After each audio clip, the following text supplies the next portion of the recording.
وہ ہمارے ایک دانشور ہے، تو مضمون لکھا، کئی باتیں بڑی پسند آتی ہیں۔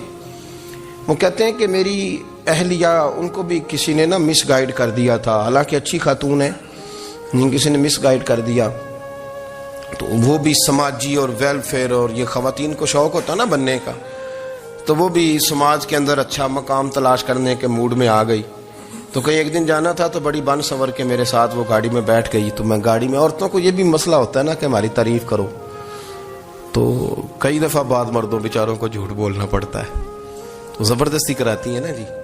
تو اس میں گنجائش بھی دی ہے شریعت نے گنجائش دی ہے کہ کبھی بیوی کو راضی کرنے کے لیے خلاف واقعہ بات کرنی پڑے تو کر لینی چاہیے، تو وہ کراتی بھی ہیں۔ 3 موقع پر خلاف واقعہ بات کرنے کی اجازت ہے، واقعے کے خلاف بھی آپ بات کر سکتے ہیں۔ جنگ کے موقع پر 2 لوگوں کو صلح کرانے کے لیے اور بیوی کو راضی کرنے کے لیے کر لیں کوئی ایسی بات، بے شک اپنی طبیعت پہ جبر کر کے کر لیں، گنجائش ہے، اجازت ہے۔ تو وہ کہتے ہیں جب وہ گاڑی میں میرے ساتھ بیٹھی بن سنور کے، تو وہ تقاضا کرنے لگی کہ میں نے بڑے اچھے کپڑے پہنے ہیں پر آپ نے توجہ نہیں کرائی۔ وہ سیانا بندہ تھا، وہ چاہ رہا تھا کہ میری خاتون سمجھ جائے۔ وہ کہتے ہیں مجھے پتا تھا کہ بیچاری مس گائیڈ ہو گئی ہے، دل کی بڑی اچھی ہے، سیانی ہے، لیکن اس کو کچھ خواتین نے، کچھ لوگوں نے مل کے اس کو ذہن غلط کر دیا ہے کہ سماج میں نکلو، باہر جاؤ، کام کرو، فلاں کرو، اپنی مرضی سے جیو۔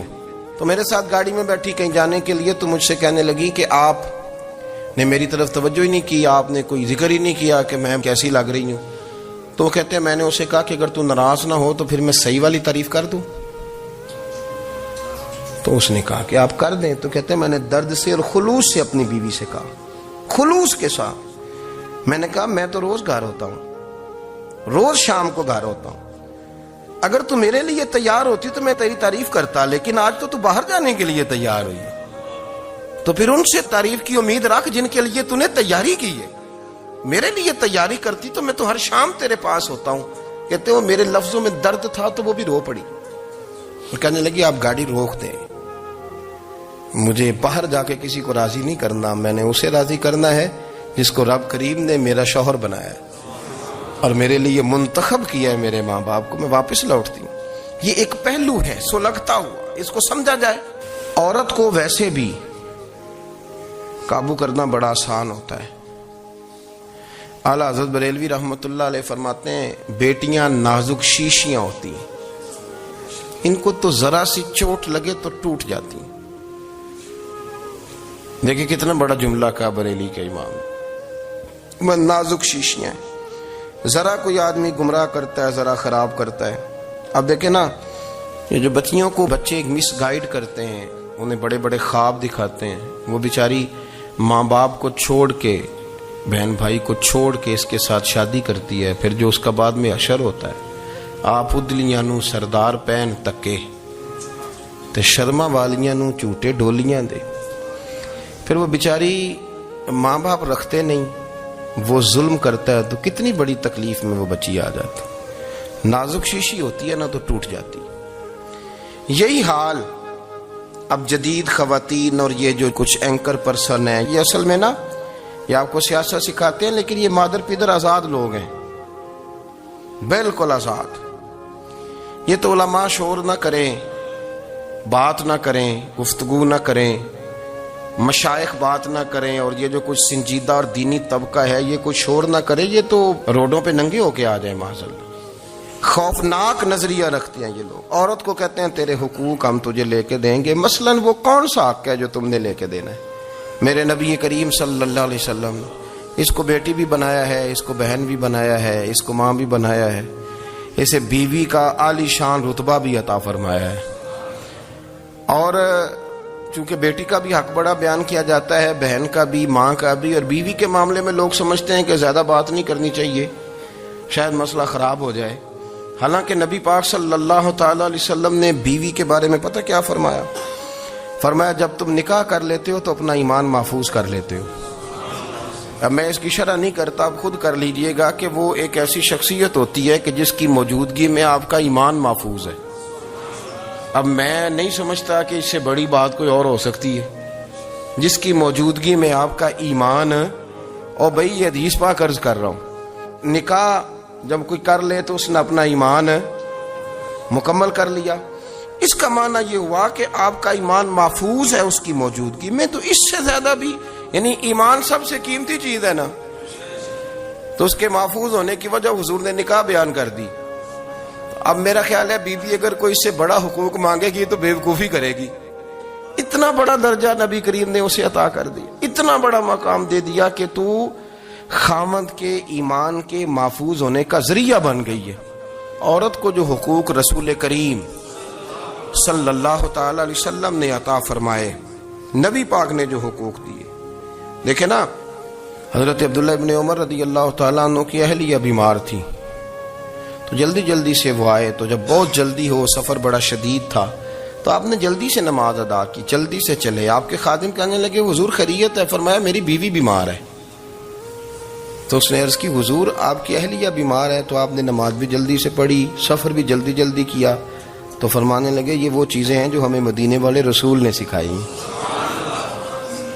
آپ اس کیفیات کو سمجھیں کہ حضور صلی اللہ علیہ وسلم نے درس دیا. اور پھر ایک اور بہت بڑی بات, یہ فضیلت کسی اور کو نہیں دی. جو عورت کو حضور نے فضیلت دی, یہ فضیلت کسی اور کو نہیں دی. کبھی حضور نے فرمایا کہ تمہارا ابا تمہارے ساتھ بہت سخت رویہ کرے تو تم نے اس کو اس سختی پر داد دینی ہے. فرمایا چلو اگر وہ زیادتی بھی کرے تو تم نے اس کے ساتھ سلوک اچھا ہی کرنا ہے. لیکن آپ ایک بات کو سمجھے نا کہ بچے کے بارے میں, بیٹے کے بارے میں, بیٹی کے بارے میں فرمایا 10 سال کے ہو کے نماز نہ پڑھے تو سختی کرو, تمہارا ڈنڈا بھی لٹکنا چاہیے. بہت ساری جگہوں پہ بہت سارے لوگوں کے لیے سختی کا حکم دیا, لیکن عورت کے لیے حضور نے جو جملے کہے, اصل میں ہم سمجھتے ہیں کہ یہ ایک بات ہے, مشہور ہو گئی ہے روایت حدیث, تو بس اس کے پس منظر پر اور جملوں کے حسن پر شاید معاذ اللہ غور کرنے کی ضرورت نہیں. ذرا اس لفظ کی تاثیر پر غور کریں. حضور نے فرمایا عورت ٹیڑھی پسلی سے پیدا کی گئی ہے, یہ ٹیڑھی ہے, اس کو سیدھا کرنے کی کوشش کرو گے تو ٹوٹ جائے گی. تو حضور پھر ہمارے لیے حکم کیا ہے؟ فرمایا جیسی ہے تم اسی کے ساتھ نبھا کرو. آپ سمجھیں کہ اتنا محفوظ حضور نے درجہ دے دیا بی بی کو, اتنا محفوظ کہ فرمایا غلطی بھی ہو تو میرے غلاموں تم اس کے ساتھ نبھا کرو, گزارا کر لو. کو کیا اور حق چاہیے عورت کو جس کو اس کی غلطیوں سمیت نبی پاک نے قبول کرنے کا حکم دے دی کہ اس کی کمزوریوں سمیت قبول کر لو. اب اس کو اور کیا کوئی کمزوریوں سمیت قبول کرتا ہے؟ کبھی آپ دکان پہ بیٹھے ہو تو آپ کہیں بھی اس میں یہ بھی غلطی, میرے مال میں یہ بھی کمزوری ہے, یہ بھی کمزوری ہے, یہ بھی کمزوری ہے, تو کر لے قبول. کرتا ہے کوئی؟ کوئی شخص ایسا ہو جو کسی چیز کی کمزوریاں بیان کر کے کہ اسے قبول کرو؟ پر رسول کریم صلی اللہ تعالی علیہ وسلم نے نا ہمیں سبق دیا, حضور نے ہمیں درس دیا, نبی پاک نے ہمیں پیغام دیا. فرمایا یہ ٹیڑھی ہے, سیدھی کرنے کی کوشش کرو گے تو بیچاری ٹوٹ جائے گی, تو اس کے ساتھ نبھا کر جاؤ. آپ میری بات کو سمجھیے گا. چلیں میں اس پر ایک اور بخاری مسلم کی حدیث پڑھتا ہوں. حضرت سلمان فارسی رضی اللہ تعالیٰ عنہ اور حضرت ابو دردہ کے درمیان بھائی چارہ تھا. مکے سے مدینے جب لوگ آئے تو حضور نے بھائی بھائی بنایا تھا. ان کے درمیان بھائی چارہ تھا, تو ابھی پردے کی آیات نازل نہیں ہوئی تھیں, تو لوگ ایک دوسرے کی طرف جاتے تھے. حضرت سلمان فارسی رضی اللہ تعالیٰ عنہ حضرت ابو دردہ رضی اللہ تعالیٰ عنہ کے گھر میں تشریف لے گئے, تو دیکھا کہ ان کی بیوی بڑی غمگین بیٹھی. تو ہم نے فرمایا بہن کیا ہوا؟ تو کہنے لگی تمہارے بھائی کو دلچسپی کوئی نہیں رہی, ہر روز روزہ رکھ لیتا ہے اور ساری رات نفل پڑھتا ہے. حضرت سلمان فارسی کہنے لگے ٹھیک ہے کر لیتے ہیں بندوبست. نماز دین ہے کہ نہیں؟ دین ہے نا یہ چیزیں. لیکن حضرت سلمان فارسی جناب ابو دردہ سے کہنے لگے آج میں نے تیرے گھر میں رہنا رات کو, کیونکہ وہ تو ساری رات نماز پڑھتے تھے, نفل پڑھتے تھے. انہوں نے کہا ٹھیک ہے. ایک بستر لا کے بچھا دیا حضرت سلمان فارسی کے لیے. سلمان فارسی فرمانے لگے دوسرا بھی لا. کہا وہ کیا کرنا ہے؟ فرمانے لگے تو نے بھی سونا ہے, میں نے بھی سونا ہے, تو نے بھی سونا ہے. عشاء پڑھیں گے اور پھر دونوں سوئیں گے. کہا میں نے تو نماز پڑھنی ہے. فرمایا تہجد کے وقت اٹھ کے پڑھیں گے, اللہ کے رسول بھی رات آخری حصے میں جا کے نماز پڑھتے ہیں. ادھر ساتھ سلا لیا. وہ تھوڑی کو دیر سوئے, اب عادت تھی ساری رات اٹھنے کی, ذرا اٹھنے لگے بستر سے. تو حضرت سلمان فارسی فرمایا چپ کر کے سو جا, وہ بڑی رات پڑی ہوئی, چپ کر کے سو جا. وہ لیٹ گئے, پھر اٹھنے لگے. تو فرمایا سو جا چپ کر کے, بڑا ٹائم ہے. سحری کے وقت اٹھے, نفل پڑھے. ان کا ارادہ تھا روزہ رکھنے کا, تو فرمانے لگے کل رکھا تھا نا, نفلی روزہ جی رکھا تھا، پرسوں بھی رکھا تھا، ترسوں بھی رکھا تھا، فرمایا آج نہیں رکھنا، آج میں تیرا مہمان ہوں، سارا دن کٹھے مل کے روٹیاں کھائیں گے، آج نہیں روزہ رکھنا، سلا دیا۔ اب حضرت ابو درداء رضی اللہ تعالیٰ عنہ کہہ تو کچھ نہ سکے، پر کہنے لگے سلمان تم پتہ تم کیا کر رہے ہو، نہ تم نے مجھے رات اٹھ کے زیادہ نفل پڑھنے دیے، سویرے روزہ نہیں رکھنے دیا۔ تو حضرت سلمان فارسی کہنے لگے کوئی لمبی بات تو نہیں نا، چلتے ہیں نا ابھی فجر میں مسجد نبی میں، تو نبی پاک کو بتاتے ہیں سرکار دو عالم علیہ السلام کی خدمت میں تو اپنی بات کرنا، میں اپنی کروں گا، حضور نتیجے کا اعلان فرما دیں گے، بات طے ہو جائے گی۔ حاضر خدمت ہوئے، عرض کی یا رسول اللہ صلی اللہ تعالی علیہ وسلم یہ ساری رات نفل پڑھتے ہیں، ہر روز روزہ رکھتے ہیں، ان کی اہلیہ غمگین بیٹھی ہیں، حکم فرمائیں۔ تو نبی پاک صلی اللہ علیہ وسلم نے فرمایا پھر ہوا کیا؟ یا رسول اللہ میں نے رات سلایا ہے، سحری میں اٹھایا ہے، سویرے روزہ نہیں رکھنے دیا۔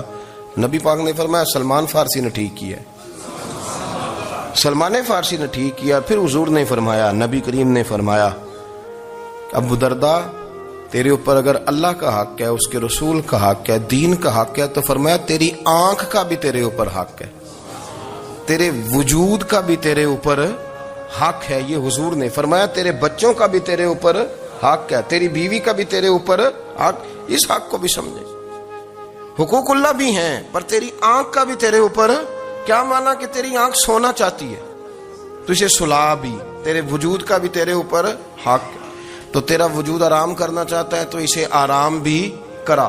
اور پھر وہاں نبی پاک صلی اللہ علیہ وسلم نے فرمایا میں تم سب، سننا یہ لفظ حدیث کے، حضور نے اسی موقع پر فرمایا میں تم سب سے زیادہ اپنے رب کو جانتا ہوں اور میں تم سب سے بڑھ کر اپنے رب سے ڈرتا ہوں۔ حضور فرمانے لگے میں روزہ بھی رکھتا ہوں، افطار بھی کرتا ہوں، یعنی کبھی رکھتا ہوں اور کبھی نہیں رکھتا۔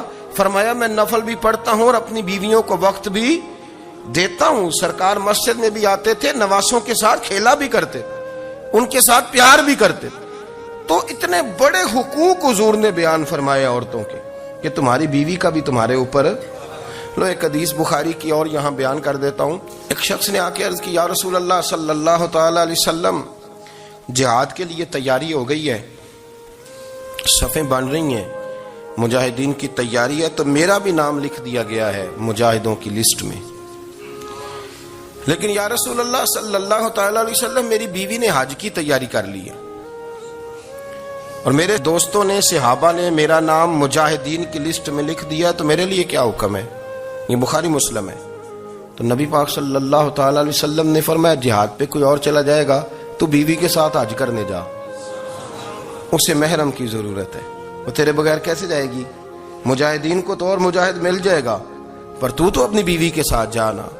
نبی پاک صلی اللہ علیہ وسلم نے مرد کو محافظ بنایا ہے، عورت کو مرد کا قیدی نہیں بنایا، بلکہ عورت کو حفاظت عطا کی اور مرد کو اس کا محافظ بنایا۔ اب بچیاں آزاد ہونا چاہتی ہیں، اور آزادی بھی وہ والی کہ جو بنیادی طور پر آزادی نہیں، فحاشی ہے۔ میں نے بہت پہلے کہا ہے کہ اسلام بیٹیوں کو قیمتی سمجھتا ہے، جس بندے کے پاس 20 تولے سونا ہو وہ چوک میں لے کے نہیں آتا، وہ قیمتی چیز ہے، اس نے چھپا کے رکھی ہوتی ہے۔ تو جو نبی پاک صلی اللہ علیہ وسلم کا کلمہ پڑھنے والے بیویاں، اسلام انہیں قیمتی سمجھتا ہے، کہتا ہے کہ تم قیمتی ہو لہذا گھر کے اندر رہو، تم باہر نہ ہو۔ لیکن عورتیں ہیں کہ ان کو بلا وجہ لوگ خراب کر دیتے ہیں اور بلا وجہ وہ اس مغالطے کا شکار ہو جاتی ہیں۔ اب آگے بڑھتے ہیں۔ قرآن مجید نے سورہ نور کی آیت نمبر 30 میں کہا کہ کل للمؤمنین یغضوا من ابصارہم، فرمایا کہ اے محبوب علیہ السلام مومن مردوں سے کہہ دو کہ اپنی نظریں جھکا کے رکھیں، اپنی نظریں۔ اور اگلی آیت میں فرمایا وَقُلْ لِلْمُؤْمِنَاتِ یغضضن من ابصارہن، فرمایا کہ اے محبوب مومن عورتوں سے بھی کہہ دو کہ اپنی نظریں جھکا۔ مرد بھی اپنی نظر جھکا کے رکھے گا عورت کی طرف، لیکن یہ ساری پابندی صرف مرد پر نہیں، عورت بھی غیر محرم کا چہرہ نہیں دیکھے گی، اس پر بھی اسی طرح نظر جھکانے کا حکم ہے، جس طرح کہ وہ ہر دکاندار کو بھائی جان کہہ کے گفتگو کرنے کی اس کو بھی اجازت نہیں ہے کہ وہ بھی وہ سمجھے کہ پابندی تو مرد نے کرنی تھی، میں نے تھوڑی کرنی تھی۔ وہ جس کے پاس جائے، جہاں بھی جائے، ڈاکٹر کے پاس جائے، باہر جائے، تو وہ جس طرح مرضی اس کا دل چاہے وہ بات چیت کرے، اس کی عورت کو بھی اجازت اسلام نہیں دیتا۔ بنیادی طور پہ اسلام شرم و حیا کا دین ہے، حیا کی بات کرتا ہے۔ حیا کی جب ہم تعریف کرتے ہیں تو حیا کی تعریف یہ ہے کہ کوئی کبھی چیز دیکھ کے نا تو آپ کی طبیعت میں کراہت محسوس ہو، آپ کوئی غلط جملہ منہ سے نکالتے ہوئے ذرا جھجکیں، آپ کوئی غلط بات کرتے ہوئے تھوڑا بوجھ محسوس کریں۔ ہمارے ہاں تیزی سے فروغ پایا ہے بے حیائی نے۔ سنگیوں کی محفلیں، یاروں کی محفلیں، اس میں غلیظ گفتگو ہوتی ہے، الا ماشاء اللہ۔ ان دوستوں کو بڑی پاک صاف گفتگو کرنی چاہیے۔ دوستی کا رشتہ بڑا مقدس رشتہ ہے، جو یہاں ایک دوسرے سے پیار کریں گے جنت میں بھی اکٹھے داخل کیے جائیں گے۔ شرط یہ ہے کہ پیار اللہ رسول کی رضا کے لیے ہو، لیکن اس کے اندر اگر آپ کی گفتگو کچی ہو، کمزور ہو، فحاشی والی ہو، عریانی والی ہو، وہ ہمارے ہاں تو اب اس کو لوگ فیشن سمجھتے ہیں، اس کو مردانگی کی علامت سمجھتے ہیں کہ وہ جی ساری باتیں جی وہاں ہو گئی، اور جس کا جو جی چاہا اس نے کہا۔ آپ جب حیا کے دائرے میں ہوتے ہیں تو آپ خود بھی سکون محسوس کرتے ہیں۔ دیکھیں نا، آپ کو نیند سکون سے کہاں آتی ہے؟ جہاں کمرہ بند ہو، چاروں جانب دیوار ہے، اوپر چھت ہے، خالی دروازہ بھی کھلا ہوا ہونا تو جب بندہ سکون لینا چاہتا ہے تو کہتا ہے یار ذرا دروازہ ذرا بند کر دو۔ وہ اچھی طرح اپنے آپ کو چھپا لیتا ہے نا حیا کے پردے میں، تو اللہ اسے سکون عطا کرتا ہے۔ اور جو اس سے بھی زیادہ ٹھنڈی نیند میں جانا چاہتا ہے وہ کہتا ہے لائٹ بھی بند کر دو۔ اب وہ مکمل طور پہ سمجھتا ہے کہ میں چاروں جانب سے چھپ گیا ہوں، اگر میں کھل کے بھی سو جاؤں گا تو میرا چونکہ پردہ قائم ہے تو مجھے کوئی دشواری نہیں ہوگی۔ آپ جب چھپ جاتے ہیں، جب آپ حیا کے اندر سمٹ جاتے ہیں، جب آپ چادر کے اندر آ جاتے ہیں تو آپ بہت ساری جگہوں پہ آسانی محسوس کرتے ہیں۔ تو حیا تو آپ کو سکون دیتی ہے، حیا تو دل کو راحت دیتی ہے۔ میں بڑی ذمہ داری سے بات عرض کرتا ہوں، قرآن مجید نے نا ایک مقام پہ مذاق کو، ایک مزاح ہوتا ہے خوش طبی، وہ نہیں، مذاق اڑانا، قرآن پاک نے نا مذاق کو ایک جگہ پہ جاہلوں کا طریقہ بھی قرار دیا ہے۔ بنی اسرائیل کے لوگوں سے حضرت موسیٰ نے کہا کہ گائے ذبح کرو اور ایک ٹکڑا مقتول کو مارو، زندہ ہو کے خود بتا دے گا مجھے کس بندے نے قتل کیا۔ تو کہنے لگے آپ ہمارے ساتھ مذاق کر رہے ہیں۔ تو قرآن مجید کہتا ہے کہ حضرت سیدنا موسیٰ علیہ السلام فرمانے لگے اعوذ باللہ ان اکون من الجاہلین، فرمانے لگے میں اللہ کی پناہ مانگتا ہوں کہ میں جاہلوں میں سے ہو جاؤں۔ یہ مذاق کرنا تو جاہلوں کا طریقہ ہے۔ اگر آپ کی زبان سے بے حیائی کا جملہ نکل گیا، اگر آپ کی زبان سے بے حیائی کا جملہ نکل گیا، آپ نے کہہ دیا کہ ہم آزاد لوگ ہیں، جو مرضی کریں گے، جو مرضی کہیں گے، جو ہمارا دل میں آئے گا کریں گے، تو پھر تو لوگ آپ کا وہ حشر کریں گے کہ آپ سے برداشت ہی نہیں ہوگا۔ جس کا لوگ مذاق بنا لیتے ہیں اور جو مذاق بن جاتا ہے پھر اسے کوئی جینے دیتا ہے؟ آپ حیا کی چادر میں چھپیں گے تو بچیں گے۔ اگر آپ نے اپنا مذاق بنوا لیا یہ کہہ کے کہ میں نے مرضی کرنی ہے، پھر یاد رکھنا چھپنے کو جگہ نہیں ملے گی، پھر تکلیف میں آ جائیں گے، پھر بہت بڑی اذیت کا شکار ہو جائیں۔ شرم و حیا، عرب کے اندر جو کنواری لڑکیاں تھیں ان میں بڑی حیا ہوتی تھی۔ الحمدللہ میں بڑے فخر سے کہتا ہوں کہ میرے پنجاب کی، میرے پاکستان کی بیٹیاں بھی 20 دفعہ ان کا ابا کہے تیری شادی کرنی ہے تو وہ آنکھ نہیں اٹھا پاتی آج بھی۔ یہ تو وہ چند لوگ ہیں جو کہتے ہیں ہم ہائی کلاس ہو گئے، ہمیں نہیں پتا کہ وہ روشن خیال ہو گئے ہیں کہ روغن خیال ہو گئے، پتہ نہیں کدھر چلے گئے۔ ورنہ ہماری بیٹیاں آج بھی جب ان سے ان کا باپ، ان کی ماں بات کرتی ہے تیری شادی کی، تو وہ تو شرم کے ساتھ پچھلے سے پچھلے کمرے میں چھپتی ہیں۔ یہ اللہ نے فضل کیا ہوا ہے اس ملت پر۔ تو عرب کی لڑکی بڑی حیا والی ہوتی تھی، اس سے کوئی بات کرنی پڑتی تھی تو 20 دفعہ بات کی جاتی، پھر بھی وہ عورت چھپتی پھرتی تھی۔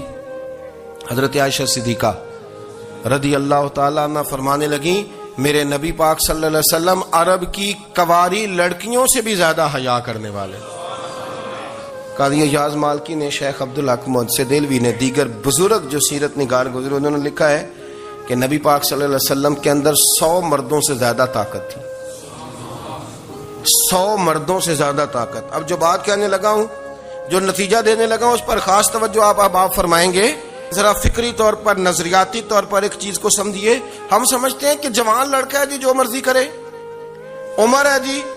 آپ ذرا بات پر غور کیجئے گا کہ حضور صلی اللہ علیہ وسلم میں طاقت 100 مردوں سے زیادہ ہے، اور حیا کواری لڑکیوں سے بھی زیادہ ہے. ذرا اس بات کا تقابلی جائزہ کیجئے گا کہ طاقت 100 مرد سے زیادہ ہے لیکن حیا کواری لڑکی سے بھی زیادہ ہے.